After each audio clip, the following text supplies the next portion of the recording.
This episode of Super Boothers is brought to you by PB Backdrops. Get anything you need for your photo booth business, like featherless boas, custom pillow cover backdrops, retractable banners, and much more. Visit their website at pbbackdrops.com and use promo code SuperBoothers10 at checkout for 10% off.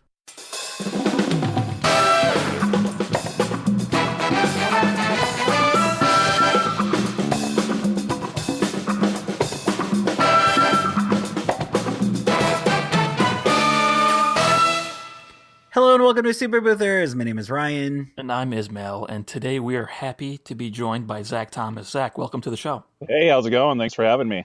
Zachy Poo. I'm excited. We haven't done an interview in a while. I'm excited. Yeah, I'm so excited to be here, so I appreciate you guys having me on. We get to have human interaction again. Heck yeah. So Zach, tell us a little bit about what you do. Yeah, so obviously are a photo booth company, but we're also primarily a DJ company. So I'm excited to be here and kind of talk about how to maybe compete against myself, but also I'm sure that there are a lot of other DJs that listen to the Super Boothers podcast like myself that are always learning how to do things better and also just learn how to hopefully successfully tie in the photo booth side to the DJ side because we're all interested in making more money, and it's worked for me to make a few extra bucks and love doing it. I love Zach's voice. It's very much everybody to the dance floor. That's right. I'm smooth, baby. So let me just clarify. Did you start first as a DJ and then you added the photo booth business to it? How did that happen? Yeah, exactly. So actually I started DJing right towards the tail end of 2006 just because I was a crappy enough of a rock star that didn't really have many other options but to go into DJing. So we started that, and then 2012 actually did a little bit of a rebrand, and that's when we added in our first photo booth, and from there we actually grown into 5 booths at this point that we run. So yeah, definitely DJ first, and photo booth came as an add-on. We definitely do them both separately and together all the time. We're certainly there are larger photo booth companies than myself, but in our state, I mean, we're pretty competitive. We're based out of Oregon, so definitely our market is a little bit different from a lot of the people, but we run I think a pretty tight operation here on the West Coast and do a pretty bang up job even just outside of our DJ. And when you first added the photo booth, was it something that you just did as a way to, you thought it'd be a good way to make extra money, or was it more of a response to your clients asking for it? It was a little bit of both at the time. So this was 2012. And yes, I wanted to, of course, add in the extra on the bottom line. At that point, the price point of the photo booth was still a little bit higher than where it is right now. I believe certainly in the last 6 years, it's fallen a little bit, just with competition and just ease of getting into the market. When I first added in our booth, I literally hatcheted a giant box that fit barely in the back of my Expedition, and it was just a terrible thing to lug around. There were no Facebook communities where you could learn. There was no DIY Facebook pages for this sort of thing, and so I just kind of figured it out as I went and learned how to get smaller and better and just really fine-tune the process. And I think at this point, certainly I'm still learning a whole bunch, and there is always something better to learn, especially with the way that I think in the last year, the photo booth market has really, there's been a lot of progress made, I believe, especially on the iPad side, we're now able to do a lot of things that we just frankly weren't able to do even a couple years ago. And I'm starting to even integrate those systems into our packages as well.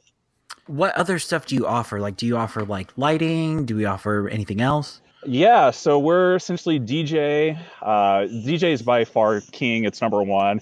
The booths are number two. And we do uplighting. We do monograms, uplighting. We have recently started a photo video side. That's kind of its own separate company. I'm not a full founder in that one. I'm more of a partner. But that is a separate business. We do market it completely separately too. So in theory, we can do DJ, photo, video, photo booths, and some lighting all together. Yeah. So what percentage of the business is photo booth? So it's almost gotten to be where it's almost 50-50 at this point in time, to be honest. Really? Yeah, I have a DJ photo booth combo. So I run DJ photo booth and then with some of our lights into a package, and that one by far clear and away is our number one selling package. We throw it all together. I discount it a little bit. I am also in a very unique spot too, where we are the only guys in our city that actually has an office where people can come to, they can check out the booths. And I know that when they come inside of the office, they're going to see some of the uplightings. They're going to be able to get some hands-on in a booth if they're even remotely interested in having one. And they're talking to us about DJ stuff. They're going to book it. So I am in kind of a unique spot that way. It's definitely taken me a long time to get there. But I think it's one of those things where you grind on the business hard enough, you lay that foundation that you can separate yourself out from some of your competitors. Good things do eventually come to you, and it gets a lot easier when you finally break that gap too. That, and I'm full-time. I don't have another job outside of this. I made that leap in the beginning of 2015. So, about 2.5, not quite 3 years in. So I have that benefit going as well, where I can meet people on a Tuesday afternoon, take out some of my vendors to lunch, whatever I need to do. But yeah, no, at this point, photo booths right at about pretty dang close to 50% of what we do. And where would the uplighting fall in there, if you don't mind me asking? Sure. How much of a breakout is that? Is that a much more smaller piece? Definitely smaller. It's if you're a booth company, the margins on the uplighting is absolutely huge. I will say that. So if you are a booth company and you're already at the events and you don't offer uplighting, you should yesterday. You're stupid. So what would you guys, so people that don't have that option, is there anything that you'd recommend as a first way to get started adding that? How would you get people started with the uplighting? Yeah. Well, if you have some clients the way that I started doing it was I just roped it into packages right out of the gate. But whenever I start anything new, usually there's a few clients that I have a little bit better of a relationship with for whatever reason or another. I'm not sure why that might be. We just kind of, we clicked a little better when we met in the office, or I still pretty much live in my hometown where I grew up in. So every now and then there's somebody I went to school with that I just have a little better relationship with and say, hey, I have this new thing. Can I test it out at your wedding? Maybe I may or may not charge them. Actually, even to get a promo video for one of our newer iPad booths, it was somebody I went to high school with her, and I said, hey, you don't have a photo booth. I don't know if you're interested or not. This is what I want to do for you. I won't charge you for it, but I am going to bring in a video crew, and we're going to bring in some video stuff, and then you have a photo booth at your wedding. Are you cool with that? She's like, oh yeah, absolutely. So we did it. So I think just finding the people that you kind of click with, that you can say, hey, here's something new I want to try with you, and just let them have it, but make sure that you're able to get some professional photos or videos of it so that you can sell it to the next person is gold. What about specifically, let's say someone's listening to that and they're down, they want to try it. Is there any specific item you'd recommend, like specific lighting option that's a really easy thing to add on for a first timer? Yeah. So do not buy lights that you actually have to plug into the wall and run cables to each and every single light. Wireless uplights are the quickest, easiest thing. I can uplight a whole room in 15 minutes. And it's that transition from having to plug each and every light into a wall, run extension cords between one to the other. If you're running any sort of DMX cabling into one light into another light, it would take me a couple hours to do that. Now I can do it within 15 minutes. And yes, the lights themselves cost more money, but if I'm saving myself, an hour and a half setup every time times however many times I'm going to do a wedding, 50 or so times myself per year, that pays for itself real quick just to bite the bullet and buy those wireless. There's tons of different options out there. Chauvet makes great stuff. American DJ makes great stuff. There's better options. There's so many more options now, even if you just punch it into Amazon, where you can find some things. Usually around the holidays too, if you are looking into uplighting. If you go to any of your big music stores, like Guitar Center, they're usually going to crank out anywhere from 10 to 15% off coupons all the time on those major holidays.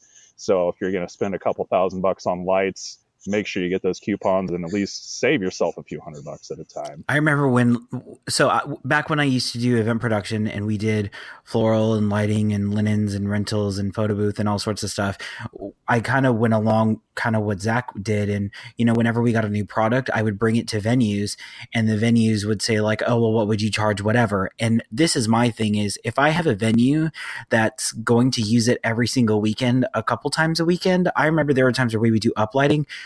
This is how old I am. Back whenever they were par cans, they were actual like hardcore lights with like super hot light bulbs. I almost caught a place on fire once. That's not even a joke. I mean, I would much rather just have it go out 3 times a weekend and just make its money and then some. All we would do back then is go in and switch it out with gels. Now with wireless LEDs, you just take a little remote, type in the color, push the button, and then it's good to go. Like Zach was saying, I would absolutely bite the bullet and just do the wireless LEDs. They're much more reliable. And now the technology has just come so far that, I mean, they're lasting almost 8 hours. I mean, yeah, you're spending almost $1,000 per, but it's a decent product and it's making its money over and over and over and over and over again. They're workhorses. Don't most venues already have like a lighting in the room? Not uplighting, not specific colors. Yeah, some do. At least in my area, most do not. There are a couple of venues that will do some uplighting. Actually, I just met with a couple today where their venue does have uplighting. So, okay, that's great. But that's the exception to the rule. Certainly outdoor. That's really rare. Yeah. We do a lot of outdoor weddings here in Oregon, especially in the summertime. And so what we do, especially those wireless lights, we'll place them under the trees when the trees are just going to catch absolutely everything once the sun goes down, highlight the outside of their little rustic barn saloon, whatever we need to outdoors. And no outdoor venue around here has them at all. But yeah, I suppose that could vary from market to market. But your ROI on those things is so good that put them in, just do it. Just spend it. It's really stupid not to. Yeah, I've made money hand over fist from lighting. That's by far the overall my margin. What am I trying to say? I need to learn how to speak properly. Sound it out. My return on investment is greater with lights than anything else, for sure. I think just this is a huge takeaway to people listening who aren't offering that option. So hopefully people, add that if they don't have it. One thing that I thought was interesting is when you were talking about how just to confirm again, you have the lighting, the DJ, and the photo booth all in one entity, correct? Yes. And when you said how, I always thought it was interesting how you make half of your revenue about from photo booths and half from DJ. And I always found it fascinating that the DJs have to work on their skill. Like it takes time to learn how to be a great DJ. Yet you can make just as much money with a photo booth that doesn't take as much time to learn. Absolutely. So I look at this in a couple of different ways. To where most of my actual money that I make personally for my family is from me going out and DJing the wedding for the couple. But from the business side, I make just about as much money from sending out a photo booth from the door as I do one of our other DJs. So it's kind of, but I tack on so many different photo booths with our DJs that for me to separate those two just doesn't make a lot of sense. For example, I have one package. It's a $2,000 package for the DJ booth and the uplights. That's going to go out the door all the time. I'm not going to get that from just DJing or just photo booth. But the way that package sells itself, honestly, it really does make somebody that only has a photo booth company or only has a DJ company. I know that it makes it hard to compete against, especially when we can move some of the volume that we do. But we are also keep in mind that if you are a single person with one photo booth and you go out there and you take care of your clients, 110%, we are mostly in a people business, and that's going to be what wins you over is by delivering a great service to everybody. And so it doesn't really matter if can do more, or even if I can do it at a lower price point, I charge for our booths probably more than a lot of even the single people do that only have Why do one you have foot. to say single on Valentine's Day? Oh, did I just I heard that you were going on a cruise somewhere, so I I'm don't going want nowhere. Don't worry about it. to. Hey, but that's true. Oh man, this is going to be on Valentine's Day, isn't it? Or right there. Shh. They think it's live. Oh, okay. This is Valentine's Day. We're live on Valentine's Day. Man, I just dropped the ball big One, time. one thing I'm curious about, and I can probably guess that, like you said, right now it's about 50-50, but I'm guessing the trend was that it was mostly DJ in the beginning making up your revenue, and over time the photo booth worked its way up to equal about 50-50. What do you see going forward? Do you see the photo booth part of your business earning more revenue than the DJ going forward? Is that like the area of growth for you, or how do you think about that for the future? Absolutely. On my end, especially if I look at it a couple different ways, I suppose. Again, not just as an overall market trend, but as a business owner.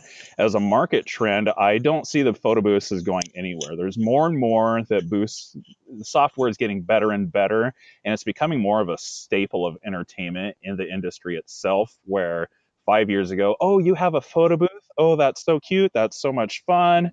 Where now it's almost getting to the point of, where is your photo booth at your wedding? You're supposed to.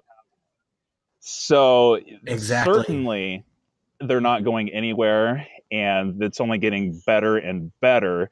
What we were able to do 2, 3 years ago with a booth, we can do so much more than that now. And that's only going to progress.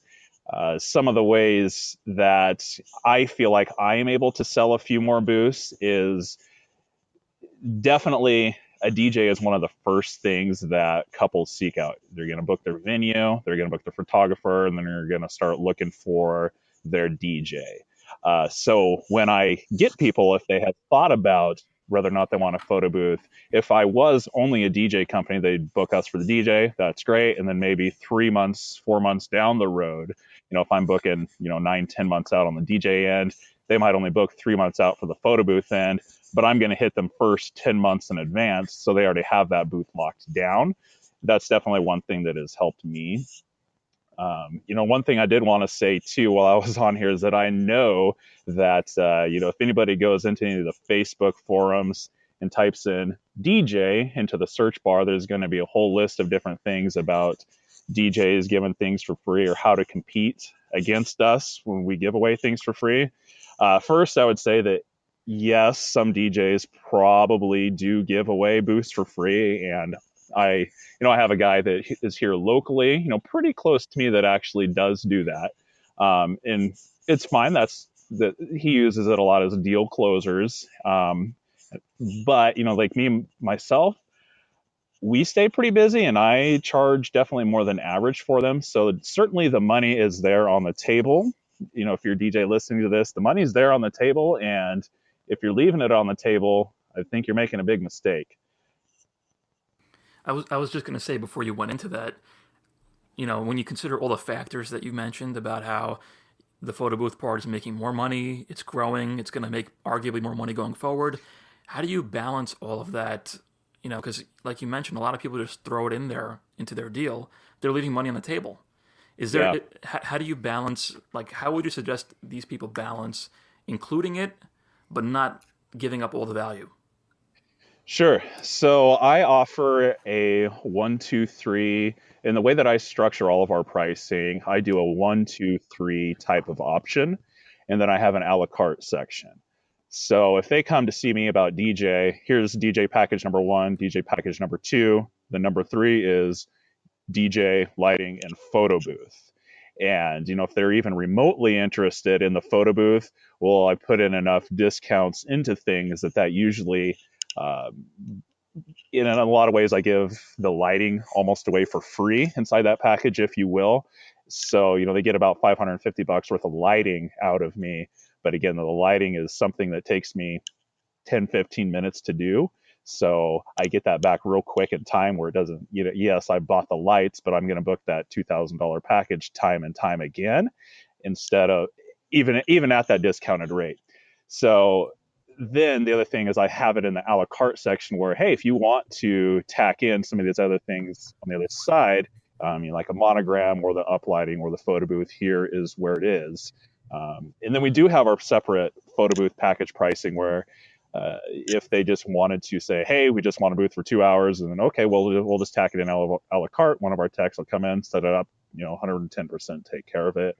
But usually, since they're already booking us, they're just going to have us there and do absolutely everything with the guest book the entire duration of their wedding. They don't want to have any limits on the time. They don't want, any of those other things that might come out from a smaller booth package, if that makes sense. Because we do have lower packages starting we even just started a social booth. It's just a 2-hour social booth package this year. First time that I've done that, so we'll see what happens. That is a lovely little name. I like that. The social booth? Yes, like it just makes it seem better than iPad booth or whatever. So like I would interpret that as, on your end, an iPad booth with digital delivery, no? Exactly. Bingo. Oh, well, great. Now guess what? Everyone is going to be calling their damn iPad booths social booths from now on. Oh, well, hey, maybe I should trademark that real quick. Can I get on the... Oh my God, it takes forever to trademark something. It took Super Boothers literally like 9 months. Yeah, I would never. Dang it! I would never use iPad booth to the client. I would never use that term. Yeah. No. And the only reason why I say iPad booth, just I guess on the show, is just to like differentiate it. And like whenever we're on our Facebook group, like that's the only time I ever use it. I don't use it in my business. Someone actually asked me that. Something that Zach just hit on. I don't think this is probably not going to be served. Like it's not going to serve Zach's purpose, but I'm curious from both of your perspectives.